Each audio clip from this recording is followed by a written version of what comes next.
estamos aqui agora no CT para estrear essa nova ferramenta.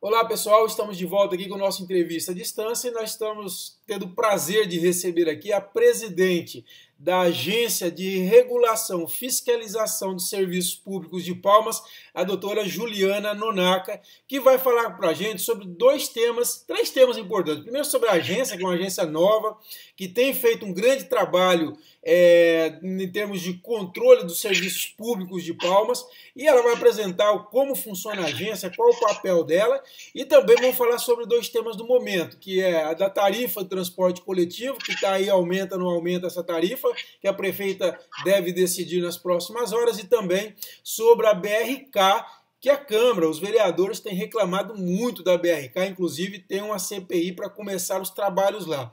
Doutora Juliana, primeiro um prazer recebê-la aqui, agradeço pela disposição.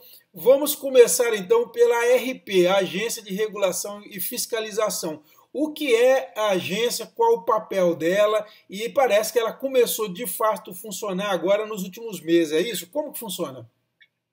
Kleber, bom, primeiro, bom dia para você, eu agradeço, bom dia para você, para os seus leitores, para os seus ouvintes e agora telespectadores, não é mesmo? Eu agradeço demais a oportunidade, a agência precisa desse espaço na mídia, né, para que as pessoas, para que a população saiba o que de fato é uma agência de regulação e o que uma agência de regulação faz. Bom, a ARP, ou carinhosamente conhecida como ARP, ela foi criada em 2017 e a gente vem incrementando as atividades desde o ano passado, né? É uma agência pequena, mas graças aí à colaboração e à compreensão da prefeita Cíntia, ela vem tomando mais força, vem crescendo bastante, né? É um órgão técnico. E fazendo um paralelo, ela funciona como a ANA, a NTT nas esferas federais, né? Assim fica um pouco mais fácil para a população entender.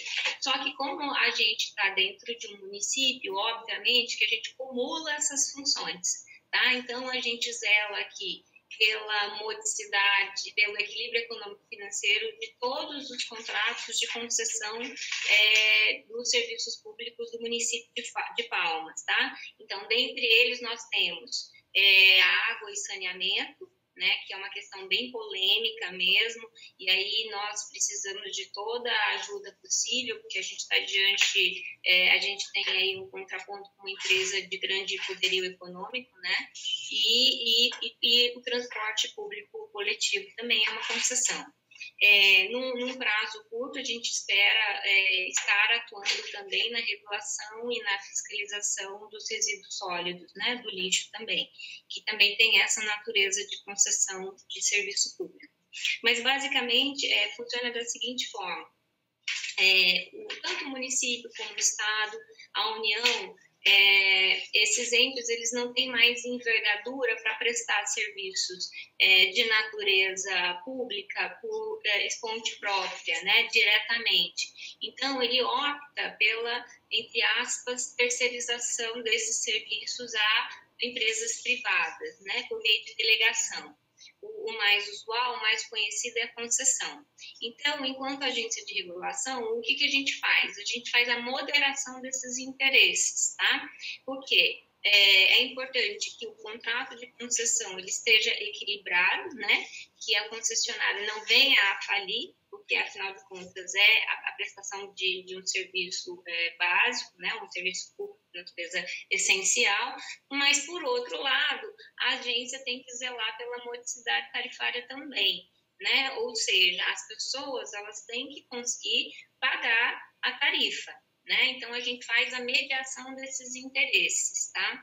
Daí, exatamente por causa disso, a agência de regulação ela tem a natureza jurídica de uma autarquia. né, ela vem ganhando visibilidade, ganhou muita visibilidade agora no que diz respeito ao ciclo tarifário, porque foi a primeira vez que a agência de regulação ela coordenou os trabalhos da Câmara Temática de Transporte Público. Quer dizer, né? já está entrando aí no caso da tarifa de transporte coletivo. Já. Nós temos uma questão, conversando várias vezes com alguns vereadores, como o Moisés Marinho, ele colocava o seguinte: bom, dentro desse reajuste que a empresa está pedindo, estão embutidos aí 2% de reposição inflacionária, 17% do ICMS sobre o óleo combustível, que no caso do governo, o governo está discutindo com quem com faz agora tal, e 5 centavos de tarifa de fiscalização para a RP, a ARP.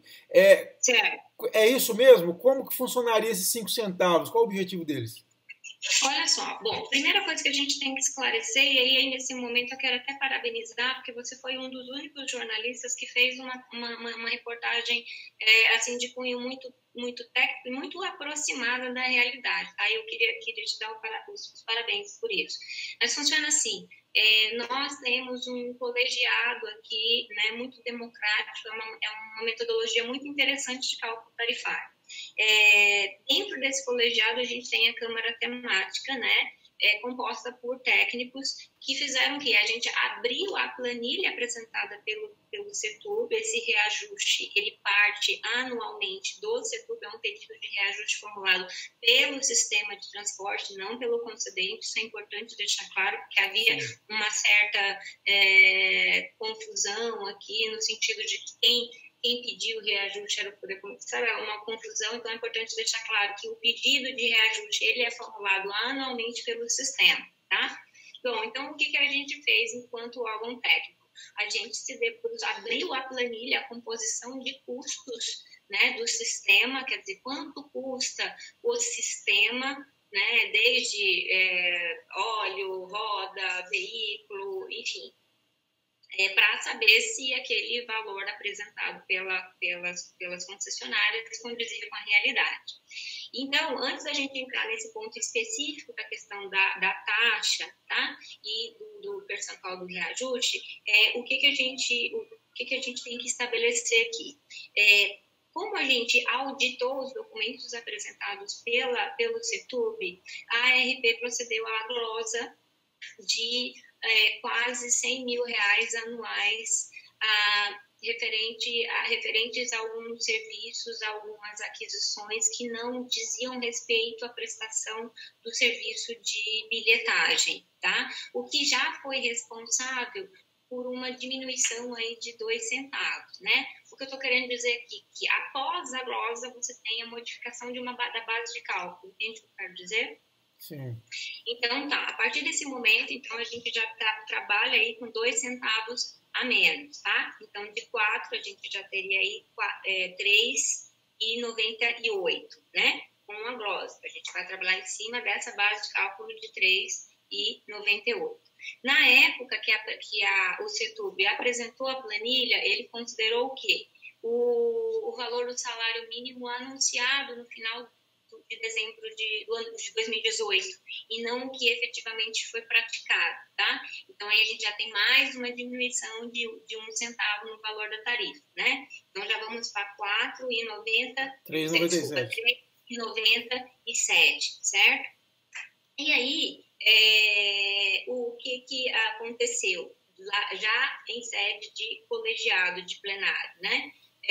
Houve a manifestação da população e dos vereadores, e aí é bem importante frisar, porque nesse colegiado a gente estiveram presentes o Ministério Público, a Defensoria Pública, órgãos que garantem, que dão transparência e legitimidade para o Conselho bem desenvolvendo, né? Foi bem interessante esse ano, acho que a participação de vários setores da comunidade, isso me deixou extremamente satisfeita, viu?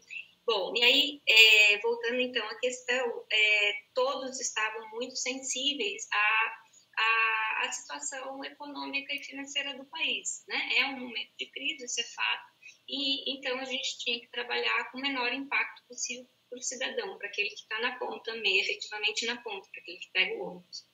Então, houve a proposta de que fosse isentado, e aí eu não sei se tecnicamente não seria um tipo de isenção, né, da tarifa, da taxa de fiscalização de transporte que estava prevista em lei, porque efetivamente ela nunca chegou a compor a tarifa, né? Como ela foi criada em 2018, em respeito aos princípios constitucionais, a tarifa nunca foi incluída na composição, né? Mas a prefeita, assim, muito sensibilizada com a situação, ela editou uma medida provisória na semana passada, né? Excluindo, deixando de fora, digamos assim, da composição desse ciclo tarifário, a cobrança desses 4 centavos, na verdade. Não são 4 centavos. 4 centavos, referentes à taxa de fiscalização.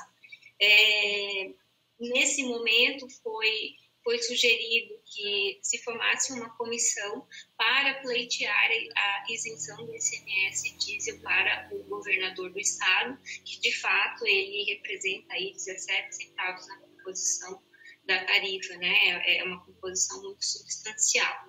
E nós fomos até o governador, que nos recebeu, mas explicou que ele tem lá as condicionantes dele, né? Que essa situação ela tem que ser levada com fase, que só se reúne em abril, enfim, então não é uma coisa imediata, né? E a gente não poderia contar com um fato que não depende única e exclusivamente daquele poder, né? Então, infelizmente, a gente não conseguiu trabalhar com essa diminuição do ICMS. Tá? Aí só um parênteses. Então, quer dizer, e não há possibilidade de se adiar essa decisão para abril, por exemplo, para esperar essa reunião do CONFAS? Não, porque a lei nos obriga a anunciar o valor antes. Tá? Então, eu tenho uma lei uma condicionante legal, tá? Então, não posso adiar, né? E outra coisa também, a gente teria que estudar a melhor forma disso ser feito. Por exemplo, em determinados momentos do passado, já a isenção do ICMS, salvo engano, ela foi feita por meio de medida provisória. Sim. Né? Sim. E isso é um mecanismo que gera uma insegurança. Porque se essa medida provisória, no momento futuro, não for convertida em lei, quem sofre, no final das contas, é a população. O que foi que aconteceu, inclusive, né? Porque em 2017, essa medida provisória não foi votada, ela perdeu o valor e aí voltou a se cobrar o 17%. Exatamente, você não pode garantir que aquele valor não volte, né? E a pessoa as pessoas precisam de um tempo para se organizar, né? Isso tem um impacto no orçamento financeiro das famílias. Bom, então, o que aconteceu? Depois desses anúncios, né, desse trabalho conjunto mesmo, de vários entes aí da Prefeitura de Palmas, a própria concessionária disse que tinha condições de assumir com o percentual referente ao reajuste, esse impacto do reajuste inflacionário aí por volta dos 2 centavos. Ela mesma disse que tinha condições de absorver esse impacto sem que houvesse o desequilíbrio econômico e financeiro do contrato, porque isso é importante, né? Ela disse que poderia fazer isso sem menores problemas. O colegiado chegou à conclusão de que 2 tarifas deveriam ser submetidas ao poder concedente. Apenas 2 tarifas, né? Uma de 3,75 seria o valor atual, né? Mantendo o valor. O mesmo valor. Sim. Só que, o que acontece? Se a gente manter esse valor de 3,75, se o poder concedente optar por esse valor de 3,75, não vai haver renovação da frota, né? Então, você acaba envelhecendo a frota, o que também não é interessante.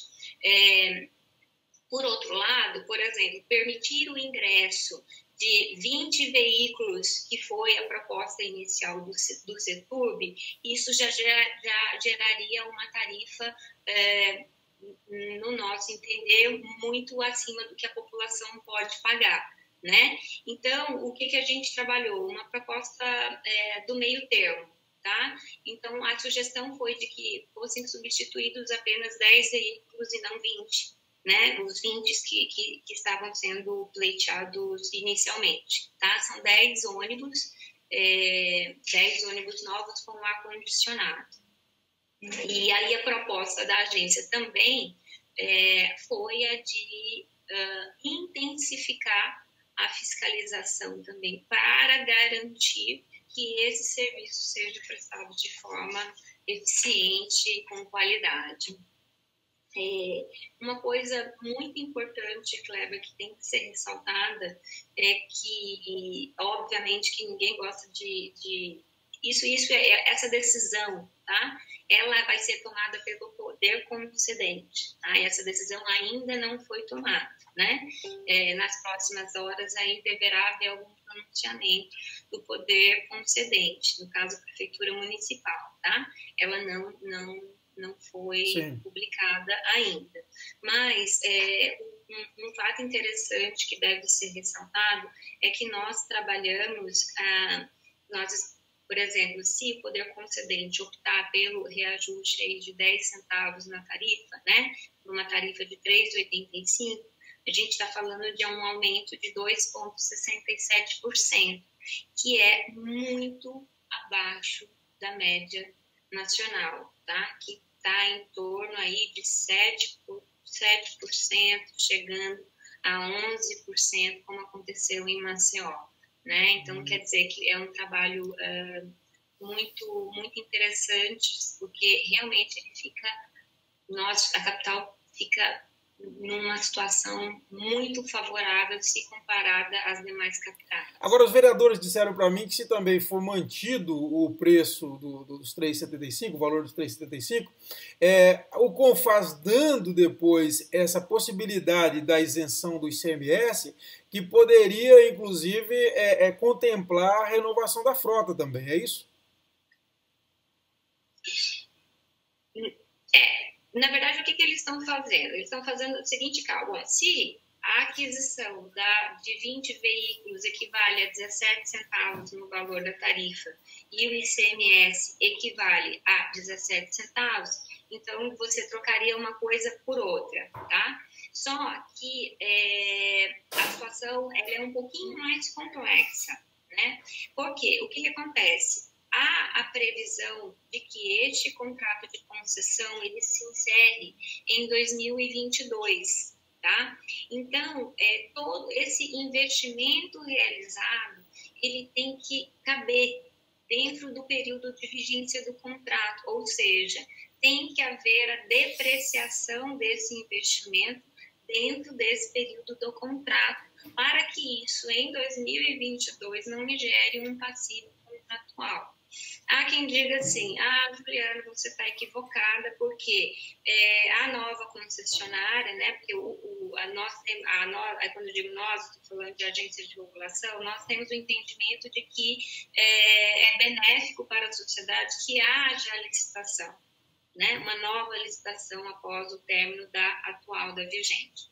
Então, há quem sustente de que, mas isso em 2022 pode ser absorvido pela nova licitante, né? Mas o que acontece? É interessante que em 2022 haja o menor passivo possível, tá? Por quê? Para você ter um maior número de empresas concorrendo, participando da licitação, né? Então, não é muito bem, não é uma troca de 17 centavos por 20 veículos, entendeu? A questão também tem que ser analisada sob a ótica de depreciação e término da concessão. Entendi. Doutora, agora um outro tema fundamental que vocês estão se debruçando sobre ele, e a Câmara também, é a BRK, que os vereadores têm reclamado muito. O vereador Milton Neres e outros vereadores, igual o Felipe Fernandes, eles têm dito sobre aquela questão dos 2 aditivos, que, segundo eles, abriu espaço para um aumento da tarifa muito elevada, segundo o Milton Neres, de 2014 para cá, cerca de 52%.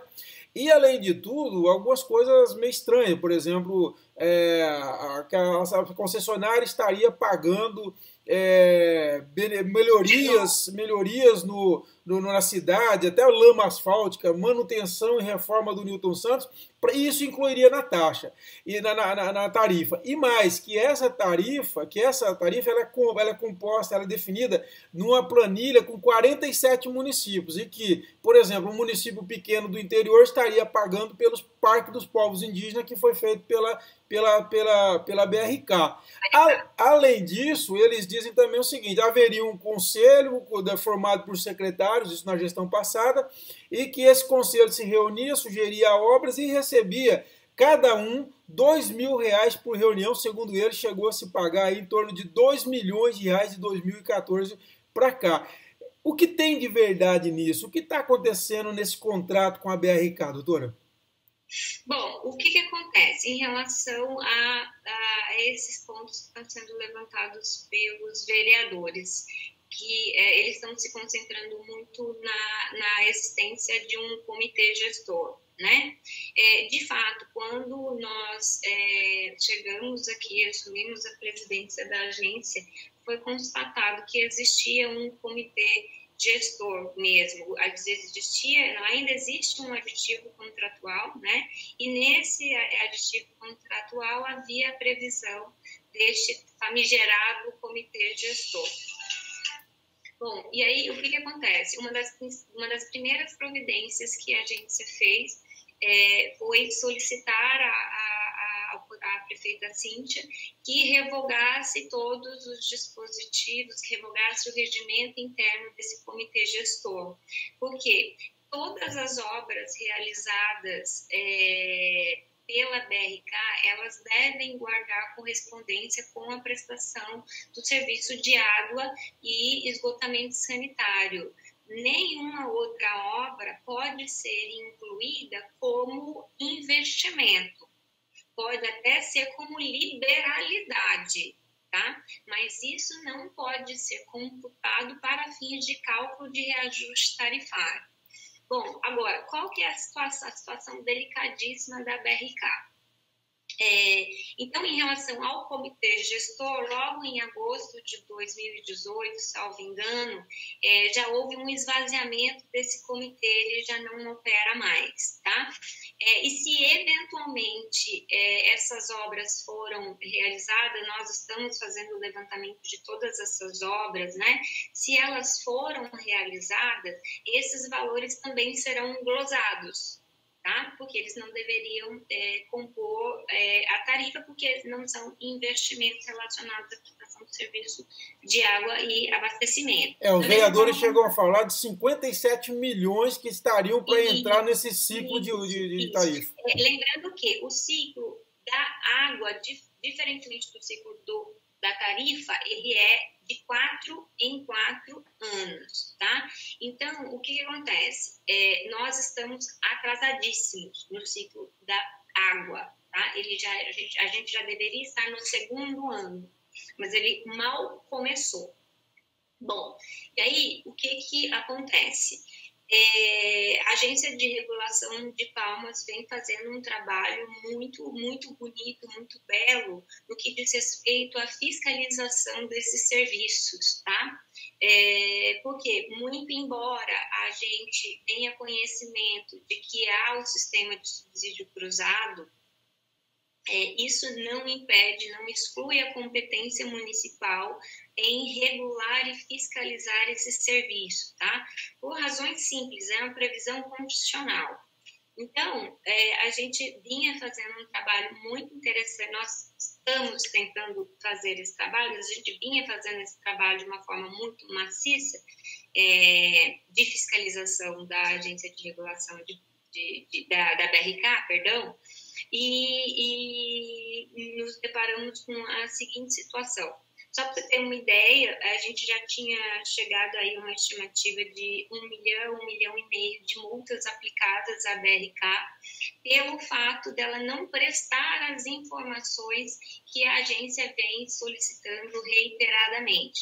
Qual é a necessidade?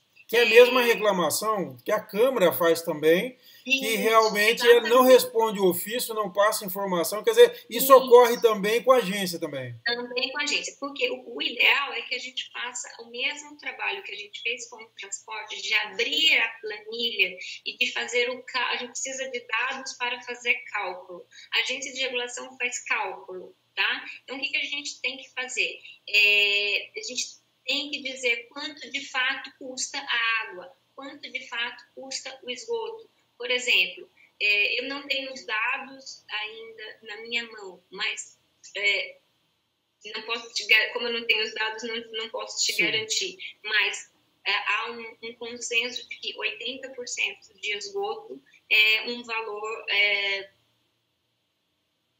inaceitável, digamos, né? Muito acima do que das outras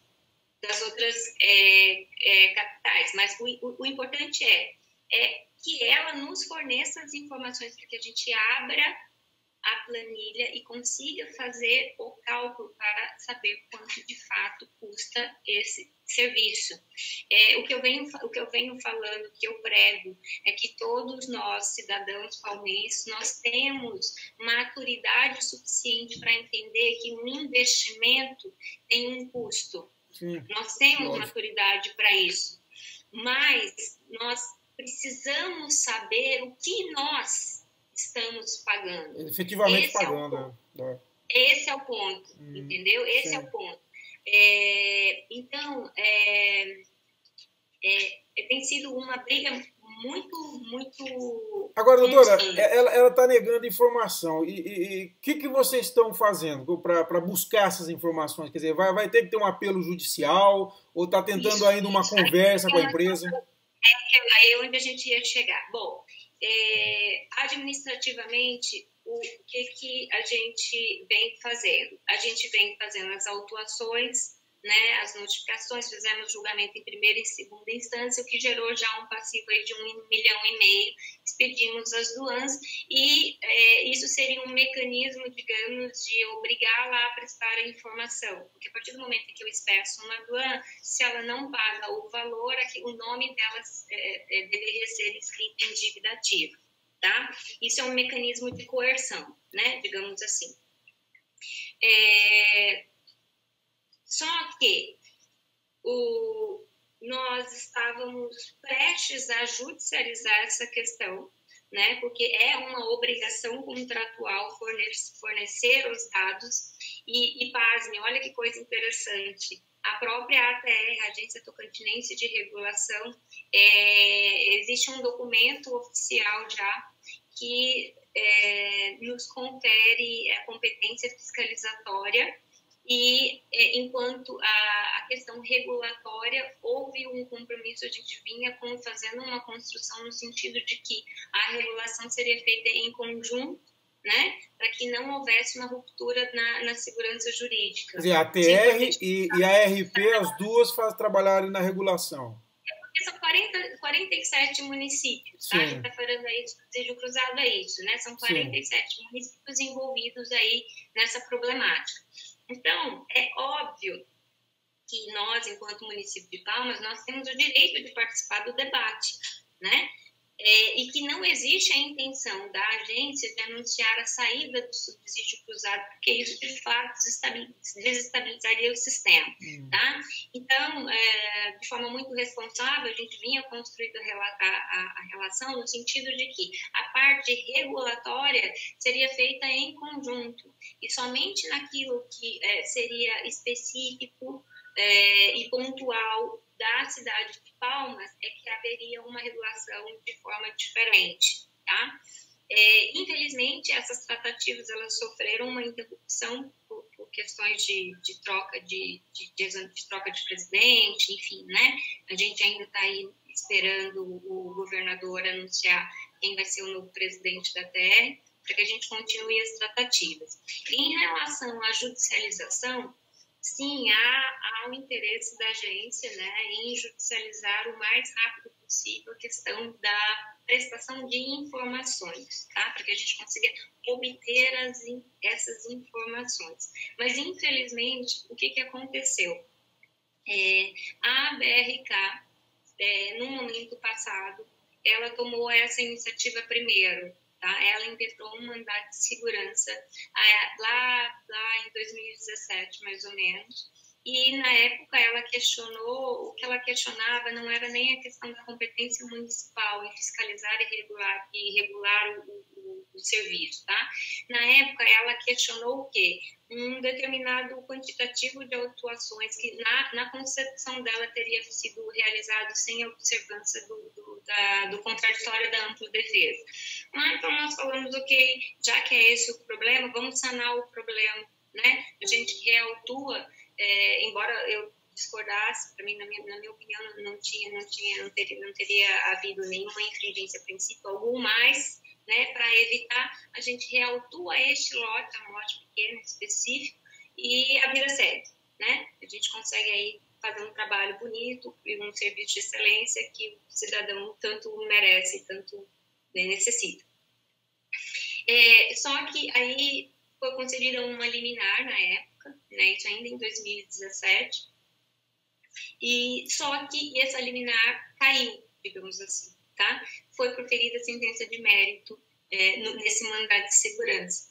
E nesse mandado de segurança, o juiz foi mais além, tá? Ele, além de tratar especificamente em relação a esse rol de autuações, né, esse número X de processos administrativos, ele afirmou categoricamente que a competência, tanto fiscalizatória quanto regulatória, é de fato da agência municipal.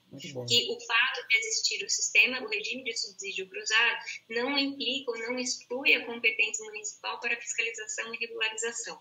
Só que, para nossa surpresa, né, e aí a gente começou a trabalhar num ritmo muito acelerado, muito interessante. Vou aproveitar a oportunidade para fazer um elogio para minha equipe, que é de ponta mesmo, são técnicos assim, de primeira linha. Só que aí a gente teve uma nova surpresa e uma outra decisão judicial foi proferida agora lá pelo Tribunal de Justiça. Né? Eu acho que a primeira instância ela está muito sensível à causa, ela vê a necessidade de atuação e a possibilidade, inclusive, de trabalharmos em parceria, né? Tanto que a gente fez questão de inaugurar o PROCON municipal também, né? Que é um forte... um ganho muito, muito grande para a população também no que diz respeito à concessão de água, né? O PROCON ele é uma superintendência da agência de regulação. Mas essa decisão do TJ voltou a situação, quer dizer, aí passou a não reconhecer. E no tribunal agora, o que acontece? A gente, neste momento específico, a gente já está de novo travado, porque eles conseguiram aí uma nova decisão agora em sede de segunda instância. Mas eu imagino, creio, né, e acredito que o Poder Judiciário, ainda mais o Poder Judiciário, né, na qualidade como eu posso dizer, na qualidade de amigo mesmo do cidadão, né, de parceria também, eu imagino, creio, espero que essa situação seja resolvida no mais tardar até a primeira quinzena do mês que vem, em março, tá? Porque isso nos daria segurança para propor uma ação específica visando tão somente o recebimento dos documentos para que a gente consiga fazer os cálculos. E a atuação de 1,5 milhão caiu por terra também, então, por enquanto? Não, aí nesse momento específico, as guias, né, as duas, elas foram expedidas, não foram pagas, obviamente que elas vão ter que ser reexpedidas aí com multa e correção monetária, mas infelizmente nesse momento eu não posso inscrevê-las em dívida ativa, o que é uma pena, né? Sim. Porque seria um mecanismo de coerção aí muito grande. Mas a multa está consolidada, ela existe, ela está autuada. Tá. Em primeira e segunda instâncias. Tá certo então, doutor. Olha, foi muito bom conversar. Parabéns pelo trabalho, a equipe. A gente tem acompanhado de fora e visto a dedicação, o esforço da senhora e também da equipe para fazer um grande trabalho, e essa agência tem mostrado que ela é fundamental para acompanhamento de serviço público. O maior problema que nós temos hoje é de acompanhamento de qualidade de serviço público, que geralmente fica relegado a um quinto plano e o cidadão sofrendo. E a agência ocupa esse espaço com muita excelência e não tenho dúvida que vai ser uma das grandes vitrines da gestão de Palmas. Eu espero que seja um modelo copiado também por outros municípios. Parabéns à senhora, viu? Obrigada, Kleber. Só para finalizar, queria te agradecer pelo espaço. Queria dizer para a população que nós abrimos vários canais de atendimento, que é importante que a população os utilize. Nós precisamos saber quais são as demandas, tá? Porque nós continuamos, assim, estamos notificando, tá? Eu não consigo fazer a inscrição indicativa, mas continuamos fazendo o nosso trabalho fiscalizatório. Então, nós temos vários canais em aberto. Nós temos aqui no Resolve Palmas, da JK, um guichê específico da agência, da RP, que fica ao lado, inclusive, dos guichês da BRK, né? Foi estrategicamente posicionado. Nós temos também o PROCON, também logo na lateral nós temos o PROCON, né? Temos aí o canal da ouvidoria do município, que vem sendo nossa parceira, né? Então, por favor, é para reclamar mesmo, tá? As demandas têm que chegar, até porque senão eu não consigo fazer a medição de quais são os problemas e não consigo editar os atos normativos referentes aos problemas reais e concretos. Então, eu preciso muito da colaboração da população. É para vir usar mesmo. É isso, pessoal. Então tá vendo, né? Procura que a doutora Juliana vai resolver aí, vai para cima e vai com muita garra. Doutora, obrigado mais uma vez, e você também, obrigado. Eu que agradeço, obrigado por ter acompanhado a gente. Voltamos aí semana que vem com mais uma entrevista à distância. Um abraço a todos e até a próxima. Obrigada, boa tarde.